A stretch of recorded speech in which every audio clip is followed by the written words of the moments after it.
So hi, Dr. Jon Chung. I'm so glad to have you here and talking about concussions and how chiropractic care can be or should be a really crucial part of people recovering from concussions. I heard you speak back, I guess it's over a year ago now. I don't know how long ago that was, at the International Chiropractic Pediatric Association on concussions and chiropractic care. And I really think this is important information because it is what I call concussion season right now for kids. We a lot of times talk about concussions with pro athletes in football, but kids that are from pee-wee up to high school are playing football, and not to mention other sports as well, like soccer. I even had a baby who just fell out of a shopping cart and got a concussion. So it can happen at any age, and everybody needs to know this information. So welcome. You want to say hi? Thank you. Thanks for having me on. I look forward to talking to you about this stuff because this is definitely one of my passions in practice and research. And you're absolutely right. Right now is kind of the peak time for children and youth athletes to have concussions, with most people playing soccer. And of course, football is going on right now. And the truth of the matter is, a lot of people care about concussions in professional sports, but the reality is, the vast majority of head injuries are happening in our yards. They're happening when, kids fall off in a playground. They're happening when kids fall off their bikes. They're happening in, girls' soccer. These are where the vast majority of head injuries are occurring, even though professional football gets most of the attention. This is something that can have the ability to impact all of us. Yeah, and I think a lot of kids are playing more sports at younger ages and are getting more injuries even at younger ages. I think there's probably some validity to that because youth sports has become a pretty big business, right? People are playing sports year round. I have friends that are soccer leagues where soccer season used to be 2 or 3 months out of the year, and then you move on to play another sport. Now we have people that are young girls and boys that are 10 to 13 years old, and they're playing soccer year round. So the risk of exposure for these head injuries just goes up as a natural progression of there's more sports being played. So I think there's a lot of validity to that. And I think the statistics will bear that out as more people start to study this. Yeah. So why did you get into concussion specifically as a chiropractor? So that's actually a pretty cool story. So in my current practice in Wellington, we have a huge horse community here. And as people might be aware of, when you ride on a horse, it's kind of a matter of time where eventually you're going to get tossed off the horse, especially if you ride it pretty consistently. So I had a young woman who was 15 years old at the time of her head injury.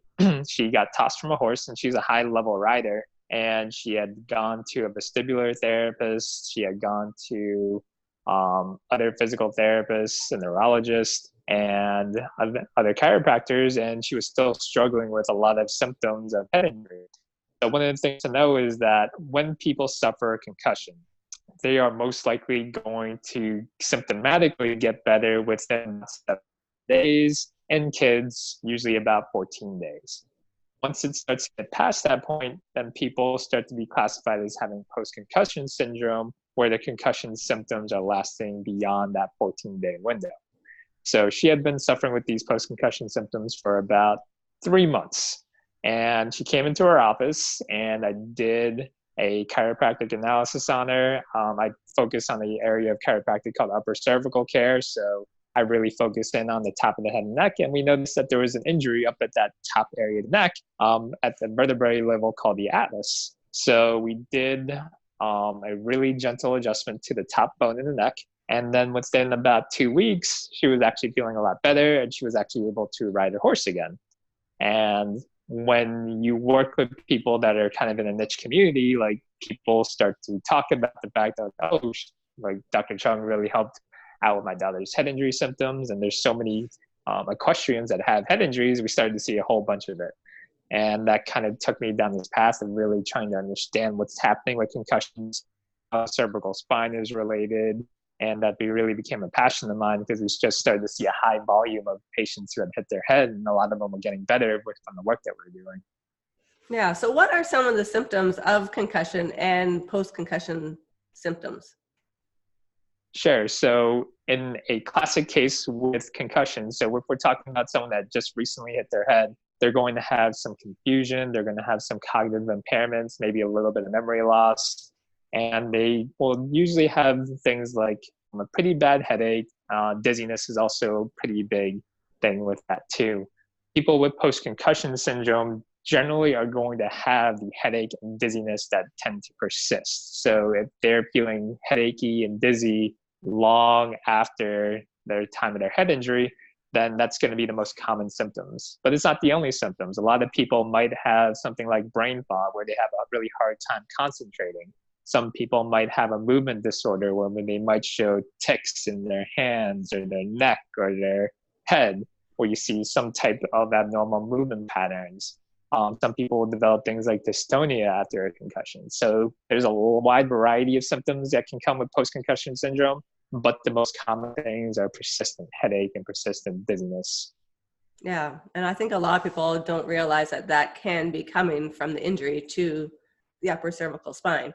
So one thing that you mentioned when I listened to you speak was the amount of force that it requires to have a concussion and the amount of force that's required to have an upper cervical or a cervical subluxation, and how basically when you get a concussion, it's almost inherent that you'll have a cervical subluxation in conjunction with the two. So can you talk a little bit about that and what the forces are? And Definitely. So this actually blew me away because there's been a lot of accelerometer data, which means that a lot of people in football have put sensors inside of people's helmets. So that way you can read how much force is being put onto the person's head and neck each time that there's a collision that happens.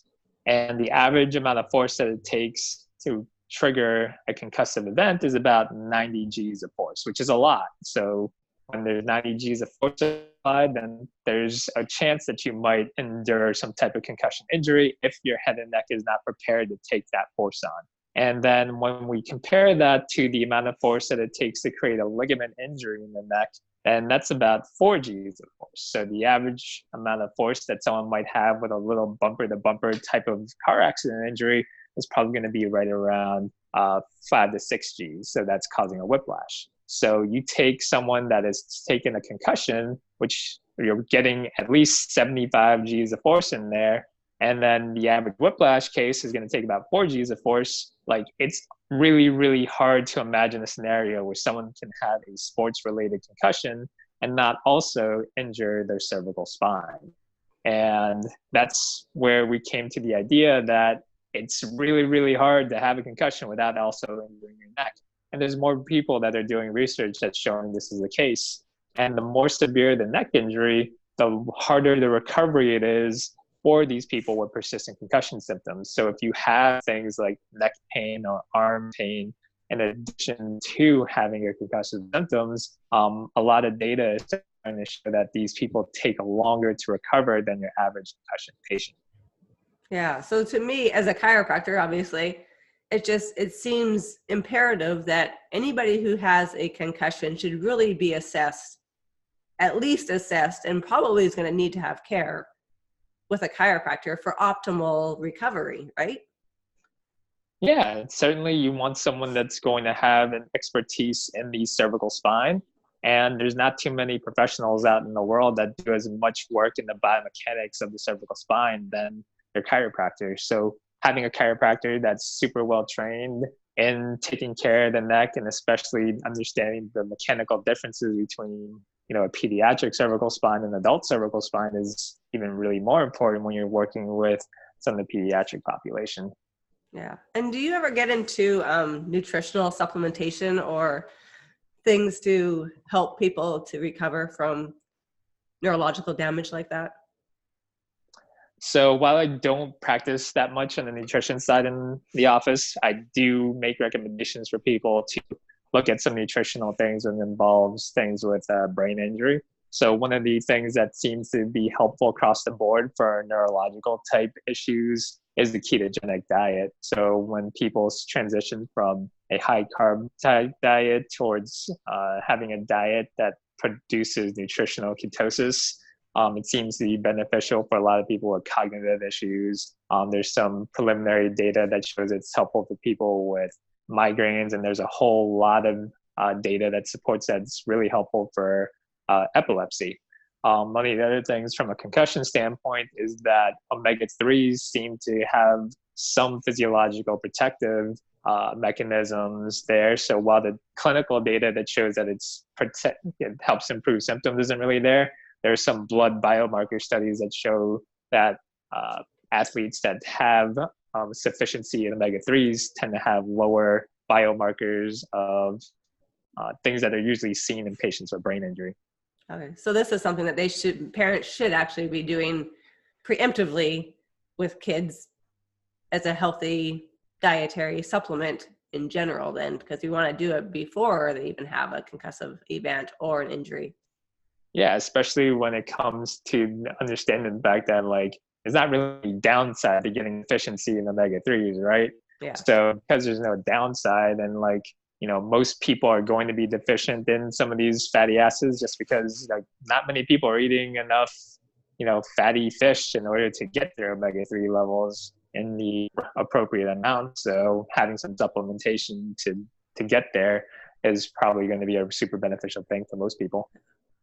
So what are your recommendations for someone who suspects that they had a concussion or knows that they've had a concussion and they come in to see you? What are your first steps or your recommendations for them if it's a fairly new injury? So that's a great question. And this is where like things get really important. This is where there needs to be collaboration. So concussions are not something that one provider should be taking care of. It should be taken care of as a team event because, you know, there's serious stuff that can happen with an injury, right? And the first thing that we need to make sure is that that person's brain is safe, that there isn't a bleed in the brain, that there's no skull fractures, that there's no spinal fluid leaks. And that's where getting evaluated by a neurologist or someone with a sports medicine background to do appropriate exam to make sure that that person is safe and that that person isn't going to have worse brain injury symptoms because you missed a brain bleed or something like that. So the biggest things that are important to recognize is if you're seeing any signs of fluid leaking from the ears or leaking from the nose, or if you have a progressively worsening headache, and those are really important signs of a brain bleed. And it's also important to look at the pupils of a patient's eyes, because if you see the anisocoria where one pupil is extraordinarily larger than the other, then those are all signs of some type of subdural hematoma happening, which is a medical emergency. So that's first and foremost, is make sure that that person's brain is safe, because if you have a concussion, then it's probably going to get better on its own accord as long as there's none of these insidious signs. Once the person is classified as safe, then research is showing that you want to get the person slowly more active over time. So you might want to start the person as getting some mild physical activity, some walking, nothing that's going to stress their heart rate very much, but you just want them to get some activity, because research is showing that patients that rest too much are going to actually prolong their symptoms, and patients that start to get more active early on. And then the next step is you want to get your cervical spine evaluated, you want to get your eyes evaluated, you want to make sure that your vestibular system is intact, because those are going to be the three major things that can prolong concussion symptoms. So from a cervical spine standpoint, chiropractors are really well suited for that. There's optometrists that can evaluate their eyes for any ocular motor symptoms. And then there are patients that can see like a vestibular physical therapist to make sure that there's no injury going on with the vestibular system and in the ear. Also, functional neurologists are well suited to look at that as well. So those would be the three biggest things that I would look towards if a patient has suffered some kind of concussion injury. And this includes if the patient's asymptomatic, right? Because you could be asymptomatic but still have some of these underlying injury issues, and it could force compensations that aren't really necessary. So if you could find a way to not have the patient compensate and actually get into healthy, proper movement patterns, then that's probably going to be beneficial for them long term as well. Yeah, and I think it's so important to realize that this is a collaboration of professionals, because as chiropractors, we aren't treating a concussion per se, right? We're not. Exactly. We're looking at the upper cervical spine, the cervical spine, and making sure that that's addressed, because like you said, it's almost impossible from the forces that are endured during a concussion for you not to have something. I mean, I'm sure it's possible, but it's probably pretty improbable. But yeah, working in conjunction with other healthcare providers is key in making sure that person is safe and going to recover as well as possible. Definitely. And I can't stress that enough, because let's just say that the person is still having lingering cognitive issues, then you might want neuropsychological testing and to get evaluated in that aspect. If someone's having speech language issues, then speech language pathologists are kind of in the fold there too. So it's just about fitting what the patient's needs are in order for them to get their quality of life back, and making sure that we're addressing those needs. Now, the cervical spine is a big factor that has been missed a lot for a lot of the early years of concussion. But now that we know that the cervical spine is this prime source of injury and it's prime source of symptoms after a head injury, then it's something that we have a responsibility to share with others. Now, for example, do you have a list, or the list of symptoms that can come from concussion, and a list of symptoms that can be coming from cervical spine dysfunction or subluxation? There is a list, but the symptoms actually overlap quite a bit. Yeah. So there was actually a study published in 2015 from the University of Buffalo's Concussion Research Center, and they actually looked at, could you tell the difference between a concussion and a neck injury just by symptoms alone? And what the research found is that even trained experts, if they're just looking at a list of symptoms, don't accurately put people in the right group just based on symptoms by itself. So, a concussion can feature cognitive fog, headaches, dizziness, fatigue, problem sleeping. And when you take these same group and you look at, patients that have whiplash, then they're going to have headaches, cognitive fog, anxiety, cognitive dysfunction, but they might have like radiculopathy or pain going down the arm. And that's really one of the main only differentiating factors is if you see arm pain, then it's probably more of a neck injury. If you see, if you're without that, then you can't really tell either way. Yeah, because not everybody's going to have arm pain if they have a neck injury. Exactly. As well. So exactly. Yeah, I was blown away when I heard you talk, and just the amount of force it takes for a concussion. Like, that is a lot of force if someone has had a concussion. It blew me away how much force it takes for that. Yeah, because it's like our bodies are really strong and they're really robust, and we could tolerate a lot.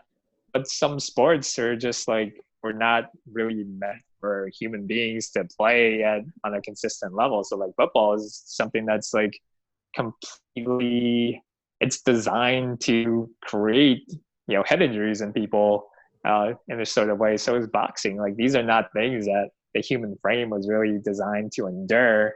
So, that goes against that. And same thing with auto injuries. Like the human frame wasn't designed to like go at 50 miles per hour and then like hit their head against a steering wheel. But for the most part, like, we can endure a lot of force without having us be concussed, but it takes a lot less force in order to strain the neck and cause some problems in some of the joints and biomechanical structures in the neck. Yeah. And I think some people don't realize what sports can even cause concussion. So we talk about football a lot. We talk about, I watched a documentary on like racers, skiers, snowboarders, and things like that.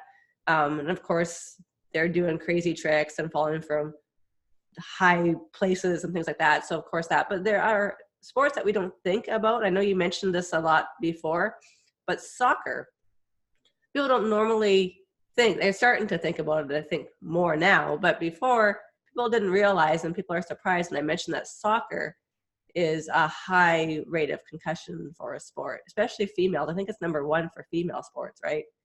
And I think it's up there for male. Soccer is one of the higher sports when it comes to youth concussions, for sure.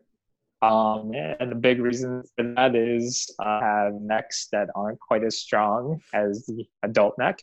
And then when you're going for things like tackles or headers, it's not necessarily a header that's creating the problem. But when you go for a header, you have two people that are going for the ball at the same time. There's a likelihood of collision there. There's a likelihood of tripping and falling and then hitting your head on the ground. So there's a lot of factors that come into play with that, just because like people are chasing things around with their heads instead of, reaching for their hands to go grab something. So that's something that shouldn't be underestimated. And because the popularity of soccer is so big, especially within, kids sports, that it's something that you need to, keep a lookout for. If you see a kid that like comes out of a play and they look like they're stumbling around a little bit, if they're holding their head, if they just look disoriented, like these are things that should be looked out for if you're watching a kid's soccer game. Is there any other sports or activities that are kind of like surprising, like that people are surprised when you mention that there's a higher rate of concussions that, that people would just like? Probably I would lean towards the surprising ones. They're like your cycling sports. So like people that, engage in pretty extensive cycling, people that are riding horses. Those are a couple of the big ones that I never really thought about. Your concussion levels in baseball can rise a lot, just depending on like if the kids are taking baseballs to the head, right? So that's another one that is pretty common. And then obviously football is one that a lot of people see nowadays. And basketball is if you increase the rate of basketball and number of players that play basketball, then you probably see the rates start to come up too, because you start to have more frequency of people jumping up for the ball at the same time, and then that increases likelihood of falling, hitting your head, and all that stuff.